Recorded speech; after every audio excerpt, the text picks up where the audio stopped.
नमस्कार। एक छोटी सी प्रेस विज्ञप्ति बनी है जिसको मैं आपके सामने प्रस्तुत करना चाहता हूं। आगे जैसा आप पूछेंगे तो आप जवाब दे सकूंगा। वर्तमान में होने जा रहे विधानसभा चुनाव में भारतीय जनता पार्टी ने मुझे चित्रकूट विधानसभा से अपना प्रत्याशी बनाया।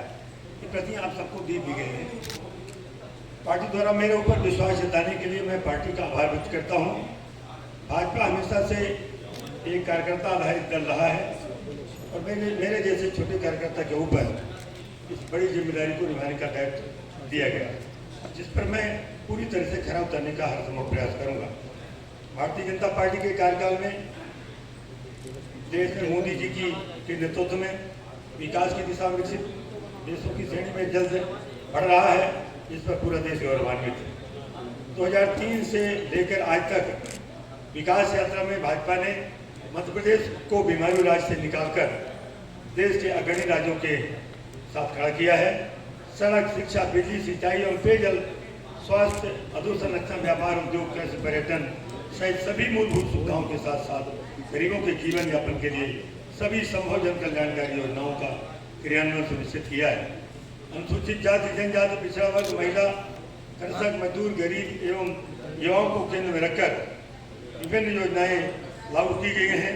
हर गरीब परिवार का पक्का मकान, शौचालय, बिजली कनेक्शन, मुफ्त शिक्षा, आयुष्मान योजना के अंतर्गत गंभीर बीमारियों का मुफ्त इलाज, परिवार में बच्चे के जन्म के समय माँ की आर्थिक सहायता से लेकर उनकी शिक्षा, दीक्षा, ब्याह एवं रोजगार, स्वरोजगार सहित सभी तरह की सुविधाएं सरकार द्वारा मुहैया करवाई जा रही हैं। बेटियों एवं महिलाओं के लिए लाडली लक्ष्मी, कन्यादान, लाडली बहना जैसी अनेक योजनाओं के साथ साथ लाडली बहन आवास योजना जैसे अनेक कार्यक्रम हाथ में लिए गए हैं और सभी योजनाओं का लाभ घर घर पहुंचाया जा रहा है। चित्रकूट विधानसभा से में सेवा करने का जो एक मौका मुझे जनता ने दिया था, उसमें अत्यंत पिछड़े एवं गरीब क्षेत्र में मैंने क्षेत्र में सड़कों का जाल बिछाने के से लेकर विद्युतीकरण, नवीन विद्यालय एवं उनके उन्नयन, वर्षा के जल भंडारण के लिए बांध एवं तालाब निर्माण, पेयजल के लिए हैंडपंप जैसी मूलभूत सुविधाओं के लिए समर्पित भाव से काम का परिणाम देते हुए मूलभूत भौतिक स्तर सुधारने का प्रयास किया है। बाणसागर का पानी चित्रकूट क्षेत्र तक पहुंचाने के मेरे प्रयास के कारण नहर का निर्माण हुआ, लेकिन पिछले 10 वर्षों से भाजपा का जनप्रतिनिधि न होने एवं कांग्रेस के जनप्रतिनिधि की उदासीनता एवं क्षेत्र की उपेक्षा के चलते अभी तक नहर का पानी किसानों के खेत तक नहीं पहुंच पाया है। पिछले 10 वर्षों में क्षेत्र ने अपने प्रतिनिधि द्वारा विधानसभा में जो उपेक्षा झेली है, उससे मेरे मन में बहुत पीड़ा है। मेरा विश्वास है कि जन आशीर्वाद प्राप्त होने पर मैं अपने अनुभवों, दृढ़ इच्छा शक्ति एवं पूर्ण समर्पण के साथ क्षेत्र के विकास के अपने संकल्पों को पूरा कर सकूंगा और पार्टी एवं जनता की अपेक्षाओं पर खरा उतरूंगा। साथियों द्वारा मझगमा बरौधा में कॉलेज मिले, अन्य मुख्यमंत्री जी के सहयोग से बिरसुपुर जी द्वारा मझगमा बरौधा में ITI महाविद्यालय भी मिले। मझगमा जी द्वारा महाविद्यालय भवन बनकर तैयार है, इसमें क्लास लगने लगे। बिरसुपुर बरौधा में ITI बनकर वो भी तैयार है, बिरसुपुर में क्लास लगने लगे। बरौधा में एकाध महीने में स्थित निर्मित हो जाएगी। पटना और पिंडरा में पूरी बांध बनाकर पानी देने का काम हुआ। बाणसागर बांध की नहर मंजूर कराकर उसका भी काम शुरू हुआ। प्रथम चरण में 167 करोड़ मंजूर हुए, जिसमें से 133 करोड़ का टेंडर हुआ, लगभग 10 करोड़ का काम ही हुआ। 10 साल से वो काम प्रतीक्षा की बाट जो रहा है, जो कत्तों पड़ा हुआ है। एक काम करने वाला प्रतिनिधि न मिलने से यथावत है। 27 हायर सेकेंडरी चित्रकूट विधानसभा क्षेत्र में है, जिनमें से 17 हायर सेकेंडरी मेरे कार्यकाल के हैं। अन्य मुख्यमंत्री जी का, शिक्षा मंत्री जी का और प्रदेश की सरकार के इन सारे कामों में भरपूर सहयोग रहा। 34 हाई स्कूलों में से 25 हाई स्कूल, उसमें 5 हाई स्कूल मेरे जिला शिक्षा समिति का अध्यक्ष रहते, जिला पंचायत उपाध्यक्ष सतना का अध्यक्ष रहते, उपाध्यक्ष रहते दिए गए थे। 20 हाई स्कूल अभी विधायक रहते 5 साल के कार्यकाल में दिए गए।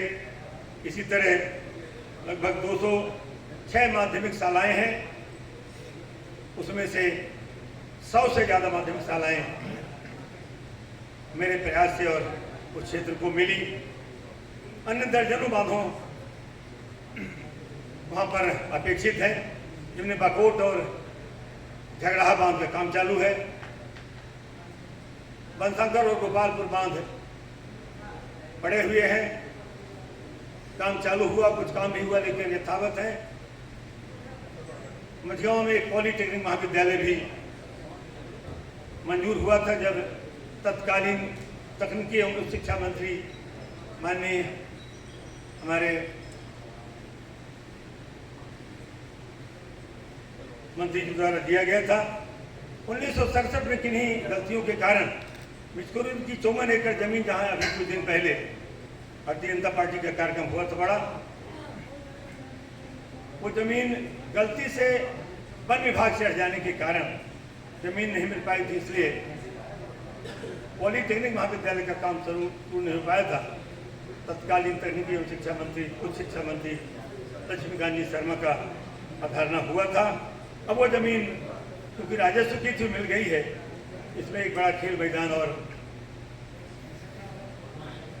पॉलिटेक्निक महाविद्यालय मंजूर था, उसका काम आगे बढ़ाने के लिए काम प्रयासरत होगा। आज की संक्षिप्त में बहुत सारे और काम हैं। चित्रकूट कलिंगर से, कौहारी से नागौर रोड बनी कि यहाँ सतना के नगर निगम की सीमा पर भूमकाहर के पास एक टोल बैरियर लगा हुआ था। उस बैरियर को मैंने इस विनाय पर हटाने का प्रयास किया। जब तक पूरी रोड नहीं मिलेगी, तो रोड 12-13 साल बाद रोड बन पा रही है, इस बीच में जो लोग परेशान हुए उसकी भरपाई कौन करेगा? और इसलिए ये बैरियर लगाना अन्यायपूर्ण है। चित्रकूट पवित्र नगरी घोषित है, इसलिए देश के अंदर जहाँ भी पवित्र नगरी घोषित है वहाँ कहीं भी बैरियर नहीं लगा, और राम की नगरी में ये बैरियर अन्यायपूर्ण है। और इसलिए माननीय मुख्यमंत्री जी को बहुत बहुत धन्यवाद देना चाहूँगा। इतना कहने पर भी कि उन्होंने उस बैरियर को हटा दिया, रोड पूरी बन गई। लेकिन आज कुछ चित्रकूट से इधर खासकर बरौधा, चित्रकूट, मझगमा और जतवारा के लोग जो सतना आते हैं, उनको आए दिन ये टैक्स का भार उनके ऊपर पड़ता, आज उससे मुक्त हुआ। पूरे देश के अंदर इस मार्ग से आने वाले जो हमारे भक्तगण हैं, उनको भी टोल बैरियर से निजात मिला। ऐसे और नुकसान होगा ना उस पार्टी से। 10 साल पार्टी में, इतनी बड़ी पार्टी, विशाल पार्टी है, दुनिया की सबसे बड़ी पार्टी है, जहाँ सबसे ज्यादा कार्यकर्ता भारतीय जनता पार्टी है। मतलब आपका कहना भारतीय इतना बड़ा समाज होता है, इतना बड़ा राजनीतिक दल है, 19 कुछ आते हैं, कुछ जाते हैं, कुछ आते हैं, नहीं उनकी भी भरपाई होगी। मतलब भारतीय जनता पार्टी को इससे कोई नुकसान नहीं है उस क्षेत्र में चुनाव के दौरान? नहीं, नुकसान कोई कार्यकर्ता जो काम करता है उसके जाने से नुकसान थोड़ा बहुत होता है, लेकिन उससे ज़्यादा भरपाई होती है और प्रयास किया जाता है। अब उनका कोई राजनीतिक इसमें कोई हानि लाभ रहा होगा, और इस कारण से जो उनका निर्णय होगा तो उसका निजी निर्णय है, तो इसमें मैं कुछ नहीं कह सकता।